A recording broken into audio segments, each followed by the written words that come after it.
to Grammar Mind channel. Viewers, நம்ம previous வீடியோவில் 2 stories about flyingல பார்ட் 1 his first flight பார்த்தோம். இப்போ அதில் பார்ட் 2 ஆன the Black Aeroplane.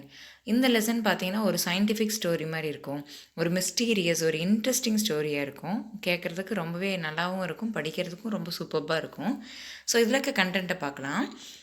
The moon was coming up in the east behind me and the stars were shining in the clear sky above me. So author வந்து describe பண்ணிகிட்ருக்கிறாரு. Author வந்து he's travelling, hour travel பண்ணும்போது அவர் என்னென்ன பார்க்குறாரு அப்படிங்கிற சொல்லிக்கிட்டே வராரு. The moon was coming up in the east behind me and stars were shining in clear sky above me. So Moon தெரியுது, ஸ்கையில் வந்து ஸ்டார்ஸ் தெரியுது அப்படின்னா ரொம்பவே இந்த ஸ்கை ரொம்ப கிளியராக இருக்குன்னு அர்த்தம். There wasn't a cloud in the sky. So ஏன்னா இவர் ட்ராவல் பண்ணுறது ஏரோப்ளைனில் தான் ட்ராவல் பண்ணுறாரு. So weather was so perfect அப்படிங்கிறதா இங்கே indication. I was happy to alone, high up above the sleeping countryside. So தனி ஒரு ஆளாக ஏரோப்ளைனில் ட்ராவல் பண்ணுறது ரொம்பவே ஹாப்பியாக இருக்குது. அதுவும் ஒரு கண்ட்ரி சைடு மேலே அப்படியே எல்லோரும் கீழே தூங்கிட்டு இருக்கும்போது நான் மட்டும் மேலே பறந்துட்டுருக்கேங்கிறது ரொம்ப நல்லா இருக்குது அப்படின்னு சொல்கிறாரு. I was flying my old Dakota aeroplane over France back to England. So இவர் வந்து எந்த ஒரு ஏரோப்ளைனில் ட்ராவல் பண்ணிகிட்ருக்காருன்னா ஓல்டு டக்கோட்டா, அண்டர்லைன் பண்ணிக்கோங்க, ஓல்டு டக்கோட்டா அப்படிங்கிற அந்த ஏரோப்ளைனில் தான் ட்ராவல் பண்ணிகிட்ருக்கிறாரு. அவர் வந்து ஃப்ரான்ஸ் டு இங்கிலாந்து போய்கிட்டுருக்கிறாரு. I was dreaming of my holiday and looking forward to being with my family. I looked at my watch, 1:30 in the morning. So இப்போ ட்ராவல் பண்ணிகிட்ருக்கிறாரு. எங்கே போகிறாருன்னா அவரோட ஃபேமிலி மெம்பர்ஸை பார்க்குறதுக்காக போயிட்டுருக்காரு. அவரோட லீவெல்லாம் என்ஜாய் பண்ணணும் அப்படிங்கன்னு, அவங்க ஃபேமிலி மெம்பர்ஸோட லீவை என்ஜாய் பண்ணணுங்கிறதுக்காக போயிட்டுருக்கிறாரு. மணியை பார்க்குறாரு இப்போ 1:30 in the morning. I should call Paris control soon. So ஃப்ரான்ஸ்க்கு இப்போ ஃப்ரான்ஸ்லேருந்து போயிட்டுருக்கனால என்ன பண்ணுறாரு, பாரிஸ் கண்ட்ரோலுக்கு கால் பண்ணுறாரு. I thought, as I looked down past the nose of the aeroplane, I saw the light of the big city in front of me. So Paris கண்ட்ரோலுக்கு கால் பண்ணணும்னு நினச்சிக்கிட்டே வெதர் எப்படி இருக்குது அப்படி சொல்லி லைட்டாக இப்படி எட்டி பார்க்குறாரு. ஏரோப்ளைனோட அந்த நோஸ்னால் ஃப்ரண்ட் ஏரியா, அந்த பக்கம் பார்த்தா அவருக்கு பிக் சிட்டிஸில் இருக்கிற லைட்ஸ் எல்லாம் பளிச்சுன்னு தெரியுது. I switched on the radio and said, Paris control, Dakota DS088 here. Can you hear me? I'm on my way to England over. So அவர் என்ன சொல்கிறாருன்னா, பாரிஸ் கண்ட்ரோலுக்கு அங்கே கால் பண்ணி பேசுகிறாரு. This is Dakota DS077. கேட்குதா, நான் வந்து இங்கிலாண்டுக்கு போயிட்டுருக்கேன் அப்படி சொல்லி அந்த கமெண்ட்ஸை பாஸ் பண்ணுறாரு. The voice from the radio answered me immediately. DS088, I can hear you. You ought to turn 12° west now. DS088 over. So அங்கே நமக்கு கண்ட்ரோல், பாரிஸ் கண்ட்ரோலில் தான் அவருக்கு ஒரு இன்ஃபர்மேஷன் வருது. என்ன அப்படின்னா அவர் வந்து he have to turn 12° west டைரக்ஷனில் 12° டர்ன் பண்ணணும் அப்படின்னு சொல்லி அவருக்கு இண்டிகேஷன் வருது. I checked the map and the compass, switched over to my second and last fuel tank. இப்போ ஏன்னா இன்ஸ்ட்ரக்ஷன் படி தானே அவங்க ட்ராவல் பண்ண முடியும். ஸோ அதுக்கு அதனால் அவரோட வந்து காம்பஸ்லாம் செக் பண்ணுறாரு. 12° கரெக்டாக நம்ம டர்ன் பண்ணுறோமான்னு வெரிஃபை பண்ணுறக்காக அந்த காம்பஸ்லாம் ஆன் பண்ணுறாரு. I checked the map and the compass, switched over to my second and last fuel tank. So அந்த டக்கோட்டா ஏரோப்ளைனில் இருக்க ஃபியூயல் டேங்க்கில் கடைசி இருக்கிற அந்த ஃபியூயல் டேங்கை அவர் ஓப்பன் பண்ணுறாரு. ஏன்னா அதை வச்சு தான் இப்போ ட்ராவல் பண்ண போகிறாரு. And turn to the Dakota 12° west towards England. So இங்கிலாண்டுக்கு 12° வெஸ்ட்டில் டர்ன் பண்ணுறாரு. I'll be in time for breakfast, I thought. A good big English breakfast. Everything was going well. It was an easy flight. So அவர் என்ன நினைக்கிறாருன்னா, இப்போ 1:30 மணிக்கு start பண்ணுறோம், நம்ம அப்படியே கிளம்பி போனால் மார்னிங் பிரேக்ஃபாஸ்ட்டுக்கு இங்கிலாண்டு போயிடலாம் அப்படின்னு நினைக்கிறாரு. ஏன்னா ட்ராவல் ரொம்ப ஈஸியான ஒன்று, நாட் டிஃபிகல்ட். ஏன்னா க்ளவுட் ரொம்ப கிளியராக இருக்குது, the weather is so clear. So அவர் இதுதான் பிளான் பண்ணிக்கிட்டு கிளம்பி போயிட்டுருக்கிறாரு. Paris was about 150 kilometers behind me when I saw the clouds. So இப்போ பாரிஸ்லேருந்து ஸ்டார்ட் பண்ணி இங்கிலாண்டு போயிட்டுருக்கிறாரு. பாரிஸ்லேருந்து ஸ்டார்ட் ஆகி கிட்டத்தட்ட 150 கிலோமீட்டர் அவர் க்ராஸ் பண்ணிட்டார். இப்போ அவர் வந்து க்ளவுட்ஸை பார்க்குறாரு. எப்படி இருக்குன்னா, it's like a storm clouds. They were huge. They looked like black mountains standing in front of me across the sky. இப்போ பார்த்தா இவ்வளோ நேரம் கிளியராக இருந்த ஸ்கை எப்படி மாறுது அப்படின்னு பார்த்தீங்கன்னா ரொம்பவே டார்க்காக என்னமோ பெரிய பெரிய ஹியூஜ் மவுண்டெயின்ஸ் நிற்கிற மாதிரி தெரியுது. வானத்தில் பெரிய பெரிய மவுண்டெயின்ஸ் பிளாக் கலரில் நிற்கிற மாதிரி அவ்வளோ பெரிய க்ளவுட்ஸாக இருக்குது. I knew I could not fly up and over them and I didn't have enough fuel to fly around them to the north R the south. இப்போ என்னென்னு கேட்டால் அந்த க்ளவுட்ஸ் அவர் வந்து தாண்டணும். அந்த க்ளவுட்ஸோட இப்போ மவுண்டன் மாதிரி தெரியறதுனால க்ளவுட்ஸுக்கு மேலே அப்படி பறந்து போய் அந்த க்ளவுட்ஸை தாண்டலாம் அப்படின்னு நினச்சாலும் வாய்ப்பு இல்லை, ஏன்னா ஃபியூயல் கம்மியாக இருக்குது. இல்லாட்டி க்ளவுட்ஸோட 2 சைடில் போய் தாண்டி அந்த க்ளவுட்ஸை தாண்டிட்டு, ஏன்னா க்ளவுட்ஸுக்கு உள்ளே போகாமல், உள்ளே எப்படி இருக்கும் அவருக்கு விசிபிலிட்டி ரொம்ப புவராக இருக்கும் அப்படிங்கிறனால அவர் க்ளவுட்ஸுக்குள்ளே போக விரும்பலை. அதனால தான் க்ளவுட்ஸ் மேலே போய் பறந்து போய் போயிடலாமான்னு பார்க்குறாரு. அதுக்கு வாய்ப்பு இல்லை. அட் த சேம் டைம் சைடில் போகலாமான்னு பார்த்தா என்ன ஆகிடுது, ஃபியூயலோட அளவு ரொம்பவே கம்மியாக இருக்குது. இப்போ இதுதான் அவருக்கு பிரச்சனை. இப்போ என்னென்னா இந்த மாதிரி ஒரு சூழ்நிலை என்ன பண்ண போகிறாரு, I knew I could not fly up and over them and I did not have enough fuel to fly around them to the north and south.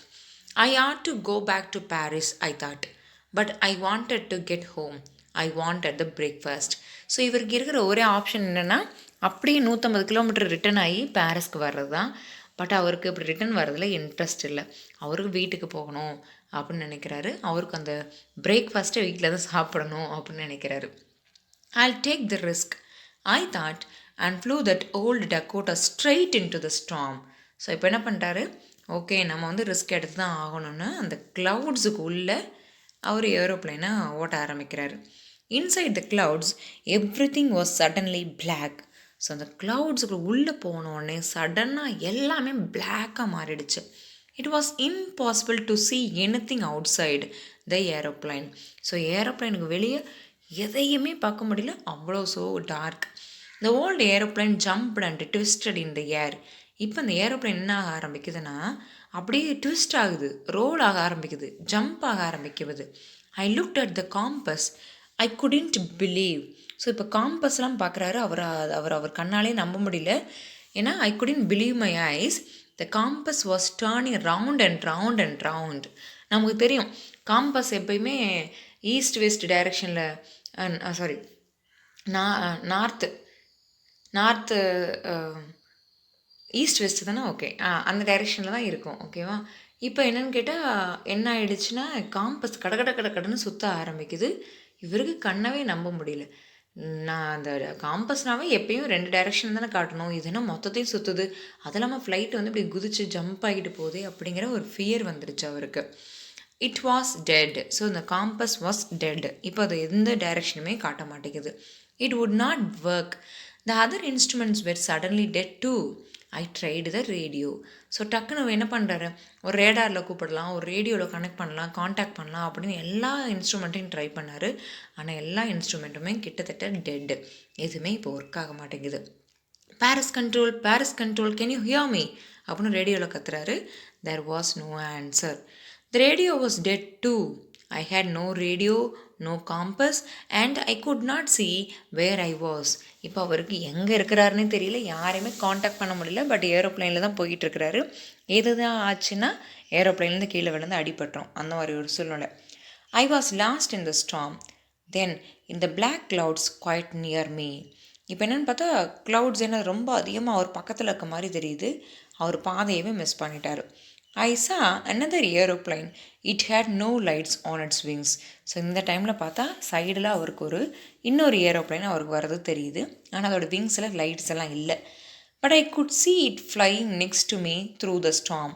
I could see the pilot's face turn towards me. So அப்படி பார்த்துட்டே இருந்த அந்த aeroplane பறக்கிறத அவரால் நல்லாவே பார்க்க முடியுது. அது இவரோட ஏரோப்ளைன் பக்கத்தில் தான் போகுது. அது இல்லாமல் அவர் அதுக்குள்ளே இருக்க பைலட்டையும் பார்க்க முடியுது. அந்த பைலட் இவரை பார்த்து கையசைக்கிறாரு. I was very glad to see another person. He lifted one hand and waved.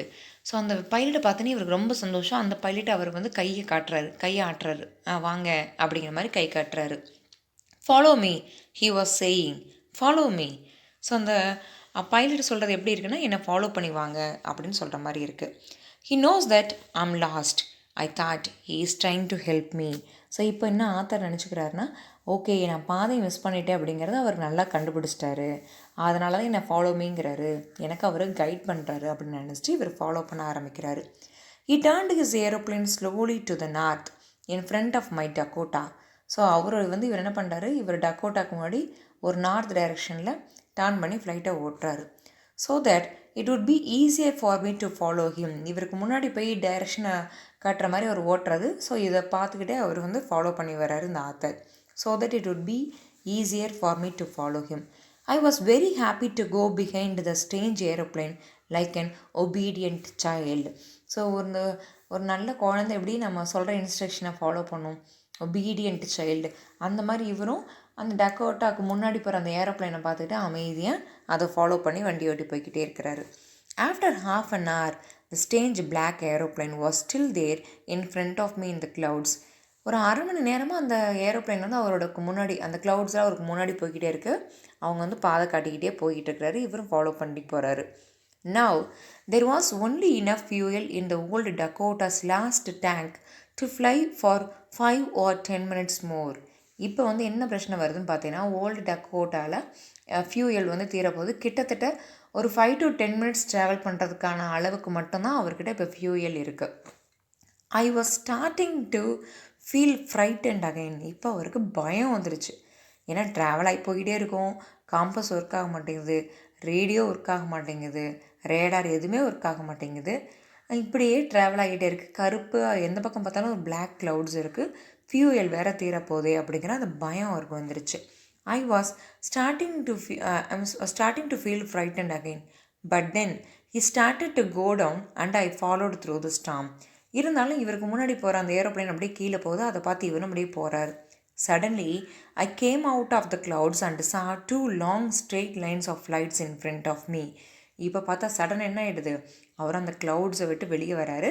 பார்த்தா 2 ஸ்ட்ரெயிட் லைன்ஸ் அவர் முன்னாடி லைட்டிங்கில் தெரியுது. அது ரன்வே, ஏர்போர்ட்டில் இருக்கிற ரன்வே அவருக்கு கண்ணுக்கு முன்னாடி தெரியுது. It was a runway and airport. I was safe. I turn to look for my friend in the black aeroplane but the sky was empty. So அவர் லேண்ட் ஆகிக்கிட்டே அப்படி தேடி பார்க்குறாரு. இவ்வளோ நேரம் அவருக்கு கைட் பண்ணார் இல்லையா ஒரு ஏரோப்ளைன், அவர் யாருன்னு தெரிஞ்சுக்கிறதுக்காக அவர் எங்கேன்னு தேடி பார்க்குறாரு. பட் எம்டி, அங்கே யாருமே இல்லை. There was nothing there. The black aeroplane was Khan.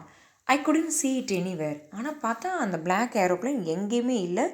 என்ன ஆச்சுன்னே அவருக்கு தெரியல. இப்போது I landed and was not sorry to walk away from the old Dakota near the control tower. So இப்போ லேண்ட் ஆகிட்டு ஓல்டு டக்கோட்டாலேருந்து இறங்கி அந்த கண்ட்ரோல் டவர்கிட்ட வேகமாக நடந்து போகிறாரு.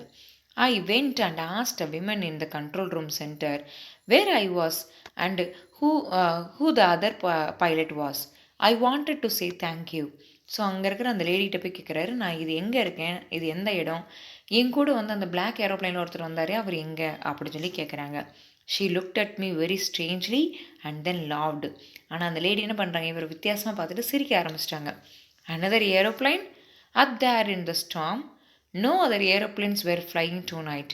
Yours was the only one I could see on the radar.